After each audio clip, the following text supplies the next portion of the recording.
तकरीबन $734। नीचे वाली ट्रेड में मेरा प्रॉफिट चल रहा है $3410। एक ऐसी इंपॉर्टेंट स्ट्रेटेजी सीखेंगे जिसमें हमें ये पता होगा कि कब किस पॉइंट पर हमने ट्रेड उठानी है, स्टॉप लॉस क्या रखना है और रिस्क मैनेजमेंट हमने क्या करना है। इस वीडियो में हम ये सारी चीजें कवर करेंगे। सबसे पहले आपने बिल्कुल सिंपल सी चीज आपने ये देखनी है कि कोई मार्केट के अंदर बड़ी मूवमेंट तो नहीं आएगी, पीछे की साइड पे बड़ी मूवमेंट या आगे की साइड पे जो भी आप जहां पर अभी ट्रेड कर रहे हो कोई बड़ी मूवमेंट तो नहीं चल रही मार्केट में। आपने सिर्फ ये नोट डाउन करना है। अब आपने देखा पीछे एक बड़ी मूवमेंट है, उसके बाद मार्केट करेक्शन ले रही है और या फिर मार्केट एक ट्रेंड में चल रही है। ठीक है, आपने ये सिर्फ चीज नोट कर लेनी है। पहला ये कि मार्केट किसी डायरेक्शन में तो नहीं चल रही। आपने यहाँ पे देखा कि एक बड़ी मूवमेंट है, उसके बाद मार्केट कुछ इस तरीके की मार्केट नीचे की साइड पर निकल रही है। तो फिर आपने क्या नोट करना है, आपने सिर्फ सिंपल सा आपने वेट ये करना है कि मार्केट के अंदर एक करेक्शन आने देनी है। करेक्शन से मुराद जैसे कि मार्केट अगर इस तरीके से नीचे की साइड पे गिर रही है तो आप कुछ इस पॉइंट का वेट करेंगे, कुछ इस पॉइंट का वेट करेंगे और कुछ इस पॉइंट का आप वेट करेंगे। इससे पहले मार्केट के अंदर आप इंटर नहीं होंगे, चाहे जो भी हो जाए मार्केट के अंदर आप इससे पहले इंटर नहीं होंगे। लेकिन इंटर होने से पहले भी आपको कंफर्मेशन तो चाहिए होगी ना, तो उस कंफर्मेशन के ऊपर अभी हम बात कर लेते हैं थोड़ा सा। यहाँ पे अगर आप बाय साइड की तरफ जाना चाह रहे हो तो आप क्या करेंगे, कुछ इस तरह पे इस पॉइंट पर आप वेट करेंगे, इस पॉइंट पर आप वेट करेंगे, लेकिन आपको यहाँ पर भी कंफर्मेशन की जरूरत पड़ेगी। अब कंफर्मेशन आपकी कैसी होनी चाहिए, पहले कंफर्मेशन समझ लें। कंफर्मेशन हमेशा जब भी मार्केट अगर डाउन साइड पर है तो आपके पास एक सेलिंग कैंडल आनी चाहिए। सेलिंग कैंडल से क्या मतलब है कि भाई सेलिंग कैंडल किस तरीके की आनी चाहिए ये भी अभी हम समझ लेते हैं। सेलिंग कैंडल के अंदर एक बड़ी प्रेशर होना चाहिए जिससे मार्केट नीचे की साइड पर निकल रही हो, मतलब एक मार्केट के अंदर मूवमेंट है डाउन साइड की। तो फिर आप क्या करेंगे, अपनी एक शॉर्ट की एंट्री आप प्लान करने की कोशिश करेंगे कि चलें अब मार्केट के अंदर एक डाउन साइड की मूवमेंट है तो फिर ये आप शॉर्ट करेंगे। उसके बाद भी अगर आप वेट कर रहे हैं एक और एक कैंडल भी डाउन साइड की बन रही है तो फिर आप अपनी एंट्री शॉर्ट की प्लान करेंगे, अदरवाइज आप नहीं करेंगे। एग्जैक्टली अगर आप बाय साइड की तरफ जा रहे हो तो फिर आपको बाय साइड की तरफ भी उसी तरीके से बुलिश वॉल्यूम देखना पड़ेगा कि मार्केट के अंदर एक बाय साइड की बड़ी मूवमेंट आनी चाहिए और फिर आप कुछ इस पॉइंट पे जाकर मार्केट के अंदर इंटर करेंगे। कुछ इस पॉइंट पे आप इंटर करेंगे और स्टॉप लॉस अपना इस पॉइंट पर लगाएंगे। तो इंपॉर्टेंट ये, अब इसको लाइव मार्केट में टेस्ट करते हैं, फिर हम चलते हैं अपनी ट्रेड के ऊपर कि मेरी ट्रेड 4000 के प्रॉफिट में कैसे चल रही है। जब आप कुछ इस पॉइंट पर आते हैं मार्केट के अंदर तो आप सबसे पहले ये देखेंगे कि मार्केट के अंदर पीछे से कोई बड़ी मूव तो नहीं है।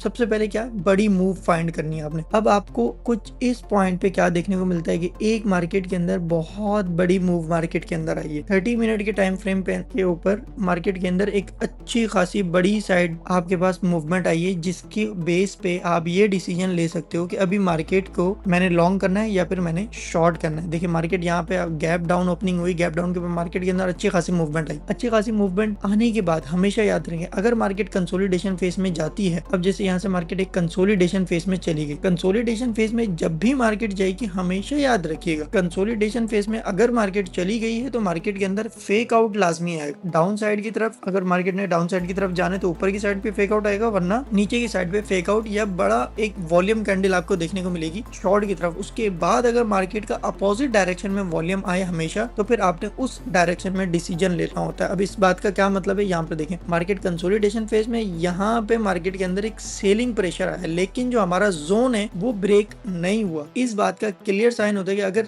फेक सेलिंग वॉल्यूम आपके पास आ रहा है, अगर आपको नहीं पता कि वॉल्यूम कैसे डिटेक्ट करते हैं कि ये फेक है या फिर आप का रियल है, तो कमेंट कर दीजिएगा वॉल्यूम कमेंट बॉक्स में। मैं इसके ऊपर डेडिकेटेड वीडियो बना दूंगा आपके लिए, आपको समझने में आसानी होगी कि रियल और फेक बायर मार्केट के अंदर कैसे जज किए जाते हैं। अब जब ये आते हैं उसके बाद मार्केट के अंदर आपको देखने को मिलता है एक अच्छी बड़ी मूवमेंट अप साइड की तरफ कि अब इसके बाद मार्केट के अंदर एक अप साइड की मूवमेंट आना शुरू हो गई है, मतलब मार्केट बुलिश होने लग गई है। और जब आप इस बुलिश की मूवमेंट पर भी ट्रेड नहीं उठाते, आप ट्रेड कब उठाते, जब आपका ये जोन ब्रेक होता है तब आप ट्रेड उठाते हैं। अब ये जोन आपका यहाँ पर ब्रेक हुआ, मार्केट दोबारा नीचे आ गई है। ठीक है, ब्रेक की कैंडल क्लोजिंग ऊपर की साइड पर नहीं थी मार्केट ने पूरी कंप्लीटली, मार्केट नीचे आ गई। कुछ इस पॉइंट के बाद जब मार्केट की यहाँ पर गैप अप ओपनिंग हुई, मार्केट के अंदर एक बुलिश वॉल्यूम आपको यहाँ पर देखने को मिला 30 मिनट के टाइम फ्रेम पे। आप कुछ इस पॉइंट के बाद जब आपको बड़ी मूवमेंट देखने को मिल गई, अब आपके ज्यादातर चांसेस जो रहेंगे, देखिए मैं सिंपल कर देता हूँ बिल्कुल आसान सा, जब भी मार्केट के अंदर एक बड़ी मूवमेंट आए वो डाउन साइड की आए तो आपने ज्यादातर ये प्लान करनी है एंट्री डाउन साइड की तरफ। इन केस के उसके बीच में अगर कोई दोबारा बड़ी मूवमेंट अपोजिट डायरेक्शन की नहीं आती, तब तक के लिए आप क्या करेंगे, अपनी एंट्री हमेशा अगर पीछे डायरेक्शन जो है वो आपकी लॉन्ग की है तो आप लॉन्ग की तरफ प्लान करेंगे, शॉर्ट की है तो आप प्रायोरिटी जो है वो शॉर्ट की तरफ देंगे अगर पीछे मूवमेंट बड़ी जो आई हुई है और रिसेंट मूवमेंट जो होनी चाहिए। ऐसे नहीं कि आप 2 हफ्ते पहले 1 हफ्ते पहले की मूवमेंट देखकर आ गए, नहीं, इस तरीके से नहीं। अब दोबारा चार्ट के ऊपर चलते हैं, यहाँ पर देखें। अब अगर आपको यहाँ पर देखने को मिल रहा है कि मार्केट के अंदर एक अच्छा प्रेशर आ रहा है, मार्केट पंप कर रही है, तो फिर आप अपनी एक अच्छी एंट्री बाय साइड की तरफ प्लेस करेंगे। जैसे आपको यहाँ पर वॉल्यूम देखने को मिला कुछ इस पॉइंट पे, और आपको जो स्टॉप लॉस पॉइंट बनेगा वो आपका ये स्टॉप लॉस पॉइंट आपका कुछ देखने को आपको मिल सकता है कि ये आपका स्टॉप लॉस पॉइंट है इस पॉइंट पे। तो हमेशा स्टॉप लॉस लाजमी मैनेज करें। अभी मार्केट के अंदर जो रिसेंटली जो मार्केट के अंदर पैटर्न परफॉर्म हो रहा है वो ये वाला पैटर्न हमारे सामने परफॉर्म होता हुआ हमें नजर आ रहा है कि मार्केट के अंदर सेलिंग प्रेशर बहुत ज्यादा है, वो भी शॉर्ट की तरफ। अब हम यहाँ पर देखते हैं कि हमें एंट्री कब मिलेगी। तो एंट्री के लिए आपको क्या देखना पड़ेगा, ये देखें, वेट फॉर कंफर्मेशन। आपके पास एक करेक्शन आनी चाहिए, उसके बाद आप क्या करेंगे, इस पॉइंट से आप अपने शॉर्ट की तरफ एक एंट्री प्लान करेंगे। अब शॉर्ट जाने से पहले भी तो आपको कंफर्मेशन चाहिए कि वाकई यहाँ से शॉर्ट जाना चाहिए या फिर नहीं जाना चाहिए। अब नॉर्मली हमने चार्ट को एनालाइज कर लिया कि मार्केट के अंदर क्या चल रहा है, सेलिंग प्रेशर अब हमारे पास आ गया। अब हम क्या करेंगे, अपनी कैंडल्स चेंज करेंगे, टाइम फ्रेम ले जाएंगे 15 मिनट के ऊपर, और हम इन कैंडल्स का यूज करते हुए हम ये देखेंगे कि मार्केट के अंदर अब सेलिंग प्रेशर कहाँ पर है और हमारे पास इंडिकेशन कहाँ से हो रही है। ये देखें, ये जो इंडिकेटर है आपने इसको ऑन कर लेना है। ये आपके पास बाय का और सेल साइड की आपको इंडिकेशन देगा, और बहुत सॉलिड किस्म की आपके पास इंडिकेशन आपको देखने को मिलेगी, जहां से मार्केट के अंदर ज्यादातर चांसेस होते हैं पंप करने के और मार्केट उस तरफ जाती है। लेकिन आप कोशिश ये करें कि आप उस सिग्नल को प्रेफर करें जिस सिग्नल के पीछे बड़ी मूवमेंट होनी चाहिए। जैसे यहाँ पर बड़ी मूवमेंट आई, उसके बाद मार्केट के अंदर एक करेक्शन आई, फिर जब इस पॉइंट पर अगर आपके पास यहाँ पर सेल का सिग्नल आपको यहाँ पर देखने को मिले ना, तो आप यहाँ से शॉर्ट की तरफ जाएंगे, और आपको जो इस पॉइंट पर एक बाय का सिग्नल भी देखने को मिलेगा। मेक श्योर कीजिएगा कि ये जो आपका एरिया ना, जैसे ये वाला एरिया, यहाँ पर आपको सेल की पोजीशन देखने को मिलेगी, यहाँ पर भी सेल की देखने को मिलेगी, लेकिन आपको पता है कि पीछे जो मेरी मूवमेंट है ये मेरी अप साइड की है, तो मुझे शॉर्ट नहीं जाना। एग्जैक्टली बाय साइड की तरफ भी आपको ऐसे ही देखने को मिलेगा। अगर आपके पास सेल साइड की तरफ भी अगर आपके पास पीछे से जो मूवमेंट है वो आपकी डाउन साइड की है, तो आप हमेशा